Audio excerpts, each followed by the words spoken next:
Hello and welcome. Now we are going to take a look at how we can use Google search terms in order to find different views of the same information and yet access the database in different ways to get different points of view and in some cases more limited information and in some cases more detailed information. So traditionally, if we had a search term such as dog training, we would scroll down through the local results and we'd see at least 10 results that we could use. Now, Google Advanced Search allows us to use different operators and different terms so that we would be able to use the very same words, dog training, yet find different information. So in this particular case, we would take some of the operators like quotations, and we would find that the search would be absolutely different, even in local results. So we're going to take a look at some of these operators as well as take a look at some of the other sites that we can take different views of the same information. Okay, so with that, thanks, and I will see you in the next video. Welcome back. Now in this video, we're going to take a look at the search operators quotation marks. And so when we start with the term, and let's use the term low carb dieting, you're going to get a certain number of results. One thing that we can do is we can add quotations to the beginning and end of the entire set of search terms. And what we're telling Google to do is to look for this term in particular or these three words together. And so what we're going to do now is we'll notice that we've got 661,000 results. We're now going to use just that term. And you'll notice that we have narrowed down the results significantly to 93,400, and we have a more defined set of terms. So the very first thing that you'll want to do is you'll want to use quotation marks as your search limitation. Okay, so with that, thanks, and I will see you in another video. Now another way to do a search is when you're not quite sure of all of the words that go in between a particular multi-word keyword, then you'll want to do what's called a wildcat search. And you can do a wildcat search by using the asterisk. So what we're going to do is we're going to take a look at the term as it is. You'll see that right now it's giving us 11 million results. We are going to now change this to an asterisk. We're going to put the asterisk at the beginning. I'm going to put the asterisk at the end. And then we're actually going to then hit send. You'll notice that the results increase because what we're doing is we're widening the search and we're saying to Google, we're not quite certain if those are all of the right words in between. So what it tries to do is it tries to give a wider net and a wider set of results. And what you're going to see is that you're going to have a different set of the first 10 results in actuality to look through. So again, when you don't know quite what the terms are or you're not quite certain of them, use a wildcat search and the asterisks.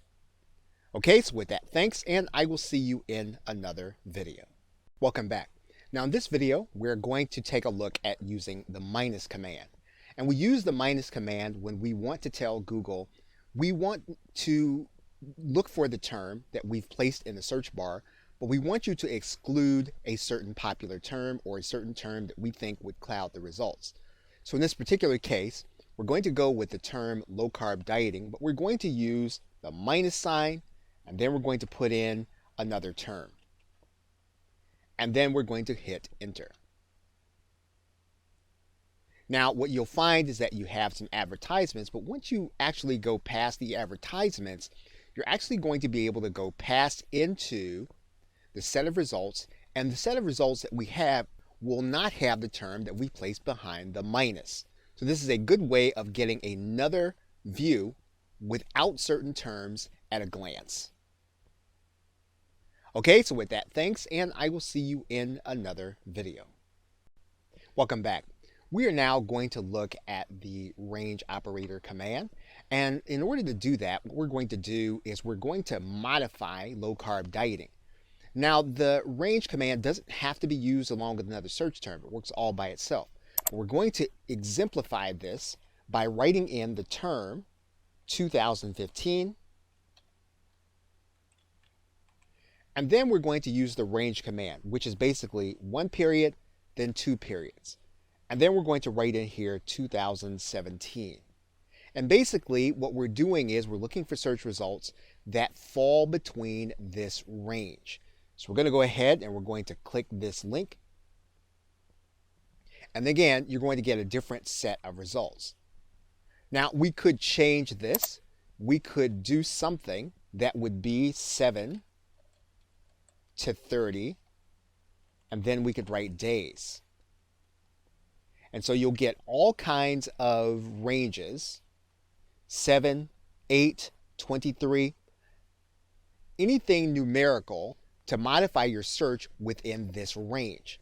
So again, it's a great way of being able to limit your numerical choices if you're going to put them in the search bar. Okay, so with that, thanks, and I will see you in another video. Now, another way to narrow down your search results is to use parentheses. And what you can do is you can actually group terms together, and you can group specific search commands together. So for example, we could place parentheses around 7 to 30 days. We can also put search parentheses around low-carb dieting. And what we would do is we would write in the AND command, and then we would see different results. It's another way of bringing more relevant information depending on how well you know what your search parameters should be. Of course, once again, when you're guessing, you should be using the asterisk sign. But again, when you have multiple terms, you can actually use the parentheses around the terms that you are certain about. Okay, so with that, thanks, and I will see you in another video. Welcome back. Now we are going to look at the AND command. And what we are telling Google when we use the AND command is to only bring back results if we put in the terms that have everything that we put around the AND command. Now when you do this, you must use the AND has to be capitalized. So all of the letters have to be capitalized, and we then must write in the second term. So everything that's going to come back will only have sites with these 2 results in it. So we're going to actually go ahead and hit enter. And you'll notice then that all of the results are relevant and they have both terms together. So this is a great way of being able to combine ideas, but to only bring back those sites or those results that have all of the ideas involved. We can actually add in a third term. What you'll notice is that the results get smaller because we're saying only bring back the sites with all of these terms together in the same site. Okay, so with that, thanks, and I will see you in another video. Welcome back. You can actually restrict your search based on the file type. And in order to do that, you're going to put in a certain search command, and the command is file type with a colon. Once you've done that, what you'll do is you'll put in the file extension that you actually want Google to actually search for. And the only results that Google will bring back will be those results that have the file type that you are looking for. In this particular case, we are looking for PDFs, so we're going to go ahead and click enter. And so you'll notice then that the only results that come back are going to be PDFs. So if you're looking for PowerPoint, you can do that. Maybe you're looking for the old PowerPoint. Or you can even look for a Microsoft Word document. So as long as you know the file type, you can actually limit your search by that file type by writing in file type, colon, and then the file type you are looking for.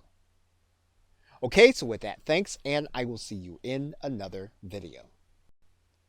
Welcome back.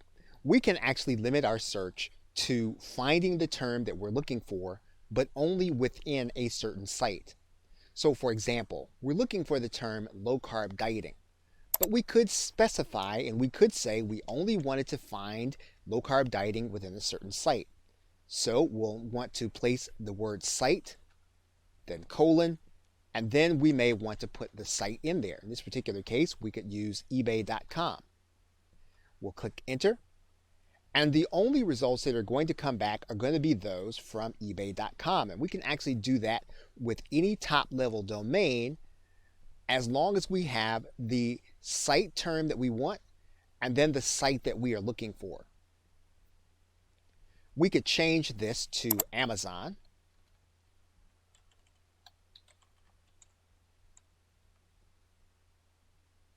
And you'll see that the only results that are going to come back are going to be those from Amazon. So what you're telling Google basically is go to the site that I specify and then find my search terms. It's a handy way of being able to locate items or locate terms within a specific site. Okay, so with that, thanks, and I will see you in another video. One way to use the search engine is to find sites that are going to be related to the one that you are actually doing research on. So in this particular case, if we were to write in the site Atkins.com, we would actually find that all of the results would be focused around the site, as it should be. However, what we could also do is we could also use a search parameter called related. And we're going to write in related and then colon. And we're not going to leave any spaces behind the colon. And once we have that written in, we're going to hit enter. And what's going to happen is we're going to get relevant results to Atkins.com. So if you're looking to do research to find out what sites are like Atkins.com when it comes to the information that they have on their site, you can use the related colon, just making sure that there is no space between the colon and the site that you are going to be looking for. You don't have to put the HTTP in there. Okay, so with that, thanks, and I will see you in another video. Welcome back. We are now going to look for different search results using the same term. Now, in some cases, you may find that the numbers may not necessarily be different, or they may not necessarily coincide with finding what look to be more limited search results. What we're trying to do is to find more relevant search results. So in this particular case, we're going to use the term all in text. And all in text actually is written in at the beginning of a search term, and a colon is used. You can actually put a space in there. What's going to happen is we're going to hit enter, and then we're going to get a different set of search terms. And what we're saying is that we want these three terms to definitely be on the page. And we can also use a similar term, and we can use the term in text. Now, in text is slightly different. You're going to notice that the search results are actually going to change. And so in this case, making sure that you eliminate the space in between the colon and the actual words will make a difference when you're using the in text command.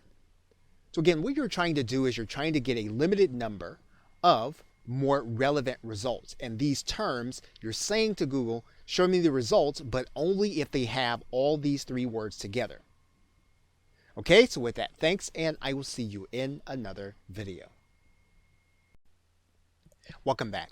Another way to get more specific information in a search is to use the all in title command. And basically what you're doing is you're telling Google, bring back only those pages that have our keywords in the title of the page. And so typically if someone names a page behind certain keywords, that information is going to be relevant to those keywords.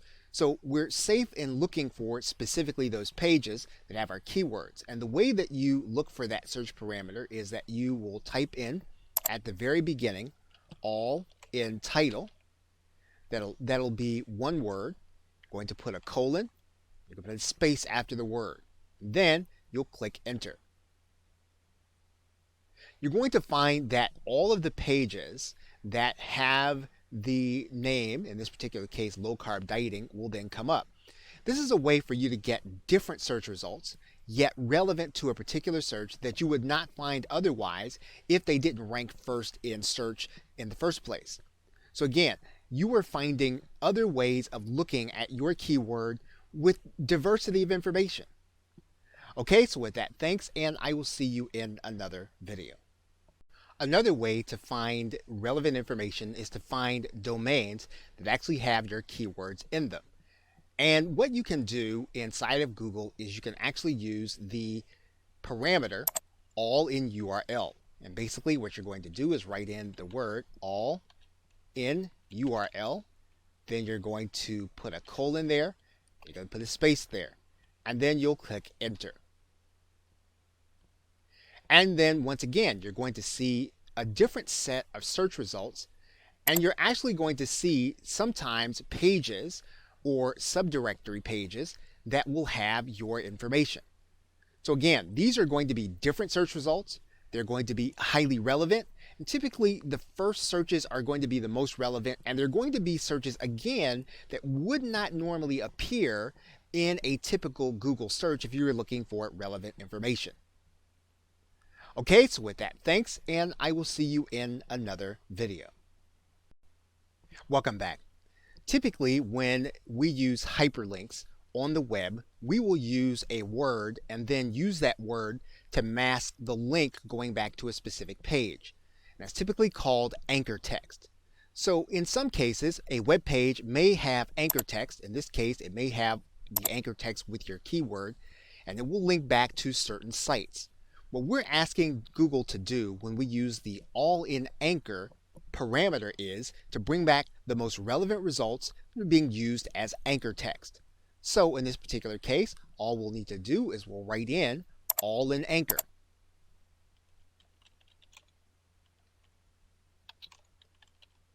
Then we'll click a colon,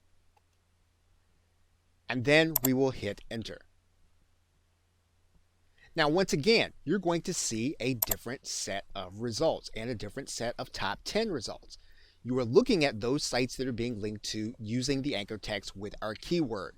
It is another way and another view of getting relevance and for you to see another website that might have valuable information for your research or for competitive research. Okay, so with that, thanks, and I will see you in another video. Welcome back. Now, another way to actually look at our search information is to get more specific about where the words need to appear on the page. And we can use the around command in all caps so that we can determine the distance between terms that a word can appear. Let's take a look. So for example, we would use the term around in this case. We would use all caps.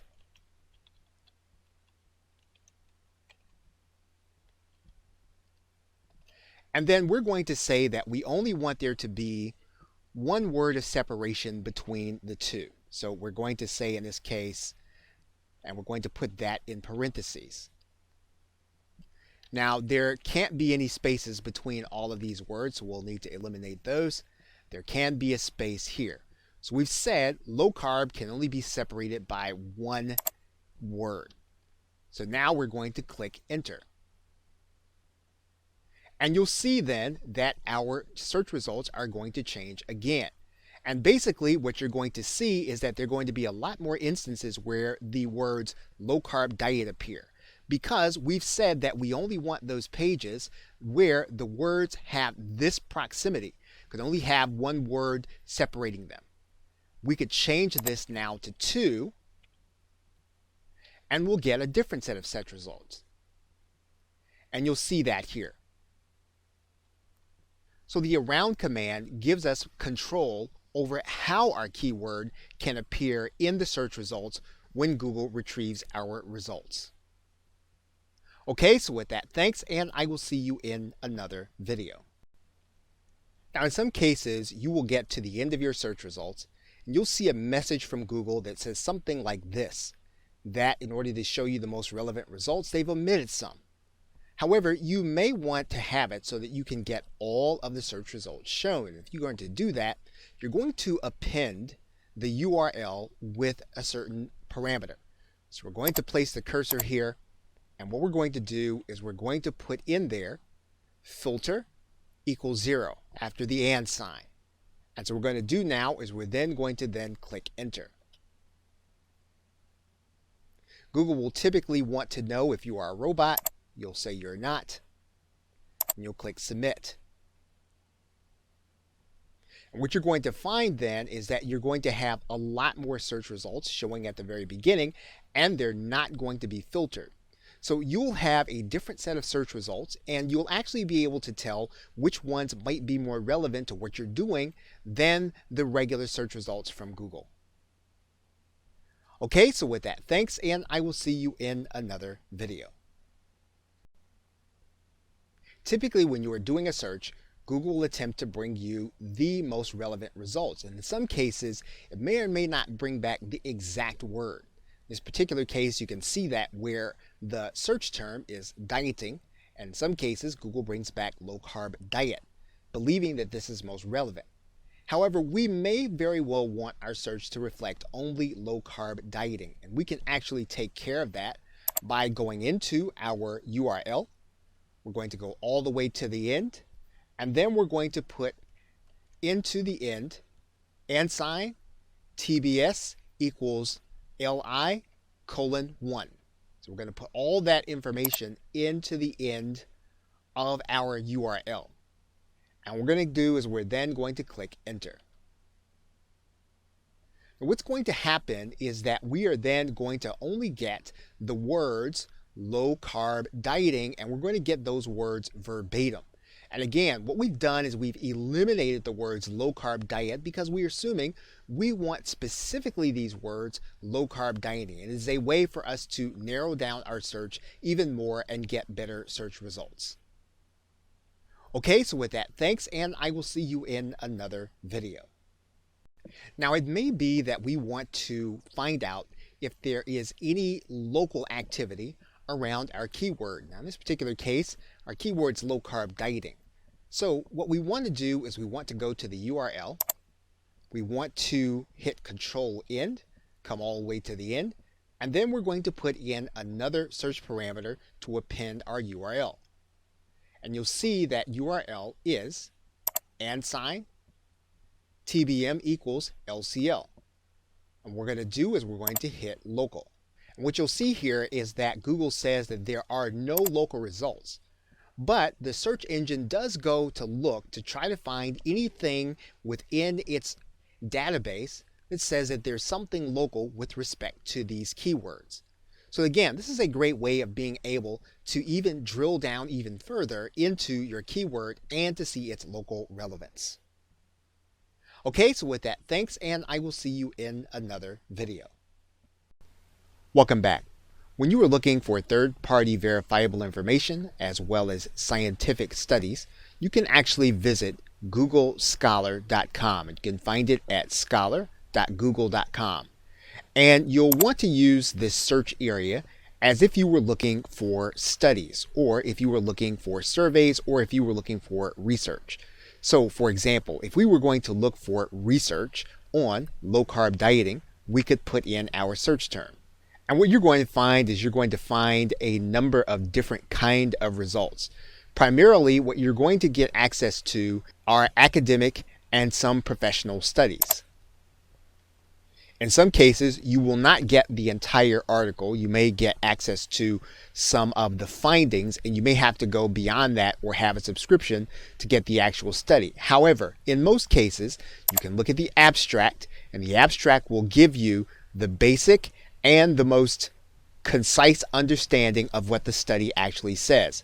And in most cases, this will probably be enough for you to summarize what the study says as well as to quote it in something that you are doing. Google Scholar will also allow you to create an alert where you can have new items sent to you.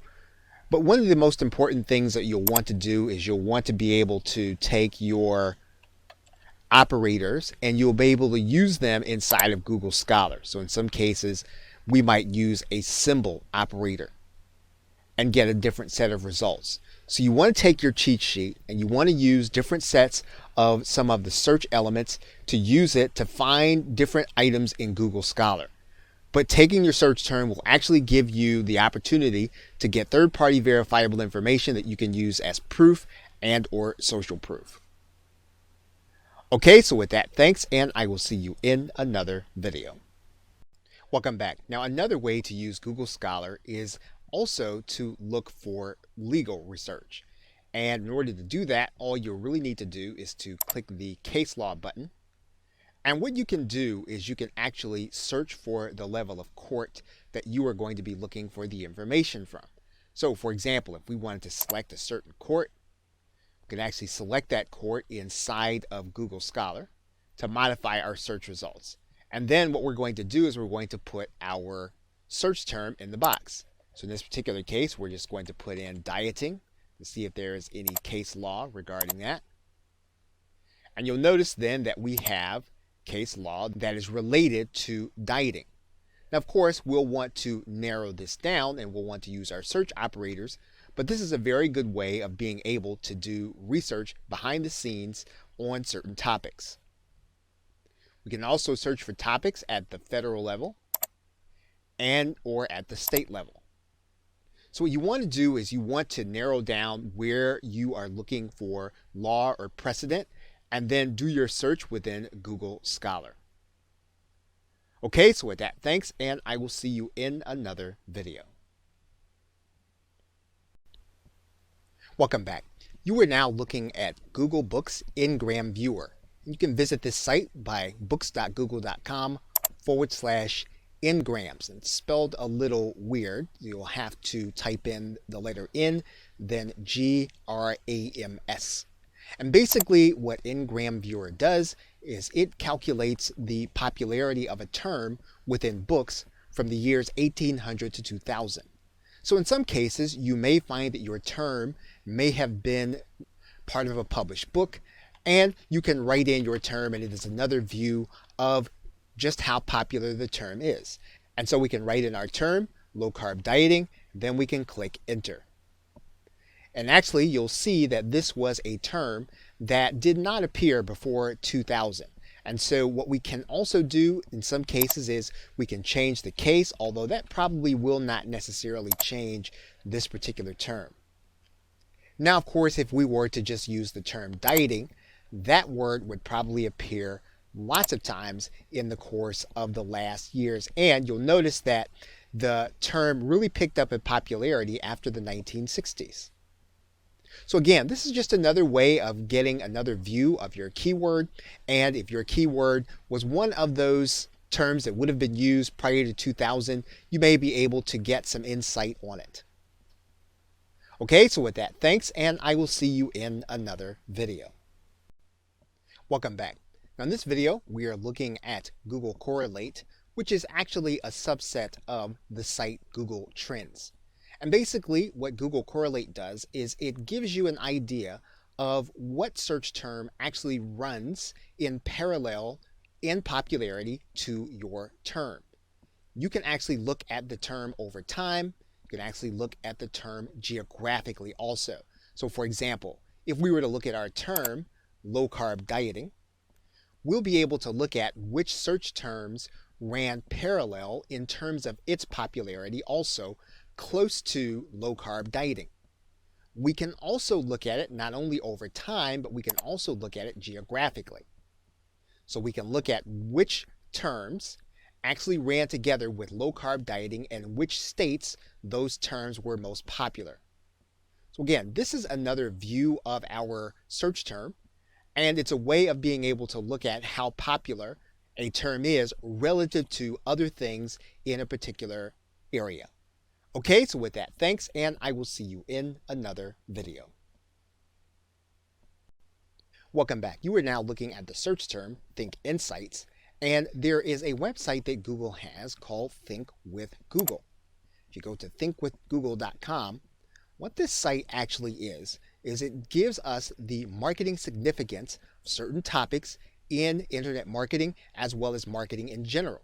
So what we can do is we can always look at our term in light of some of the research that Google has been doing. All we'll need to do is to use the search and then write in our search term. Now, it may be that our term doesn't have any particular relevance, so we might need to broaden it. And in this particular case, we might have to broaden it again. And what we'll start to see is that there is insight on broader terms when it comes to marketing from Google's perspective. Think with Google is divided into three basic areas: consumer insights, marketing research, and advertising channels. So if you want to understand your search term from a marketing perspective, you'll want to go to Think with Google and then place it inside of the parameters. And then if you don't find it, continue to broaden the term until you find the basic structure of where Google intersects your term. Okay, so with that, thanks, and I will see you in another video. Now, another way to look at our keyword is to look at it within a patent search. And Google has a patent search at patents.google.com. And you can actually access that website. And what you're going to do is you're going to write in your term. In some cases, you may have to narrow the term. In some cases, you may have to broaden the term. But as you write it out, what Google will do is it will actually go and look for patents with those search terms. Now, what you will be able to do is you'll be able to look at all of the different ways that individuals and companies have looked to patent on those search terms. You can look at the top results by filing date, who filed, who the inventors were. You can also narrow down the terms inside of Google Patents as well as do it by date. So again, if you want to look at some pre-commercial activity on your keyword, you can actually do it through the patent search at patents.google.com. Okay, so with that, thanks, and I will see you in another video. In conclusion, we are now looking at research.google.com, and there is a certain subset of this site that will give you access to the published papers from individuals working at Google. And quite a bit of the work that Google does is research, and you can actually go to look for your search term to see if there is any research significance through Google. Now, of course, you may have to broaden your term or you may have to narrow it down, but you will typically be able to find that there has been some research done in proximity to a topic that you are looking at. So in this particular case, we're going to write in low carb. And this may not be of significance, so we might have to broaden out the search. And you'll see 19 published papers from individuals from Google. Now again, this doesn't mean that it will have direct relevance in terms of the research that you're doing, but it will give you insight as to what the people at Google are doing around your search term and how it relates to how it's being treated in the index. Most of the research is machine learning as well as marketing, but occasionally you will find some research that is behavioral in its approach. Okay, so with that, thanks, and I will see you either in another video or in another course. Welcome back. You are now looking at Google search, and you'll notice that what's written in the search box is the word ngram, N-G-R-A-M. And if you click that link, the very first result, it's going to take you to Google Ngram Viewer. Now what Google Ngram Viewer does is it shows you the popularity of a phrase in published books from 1800 to 2000. And so what it does is it really gives you an indication of how popular an idea really is.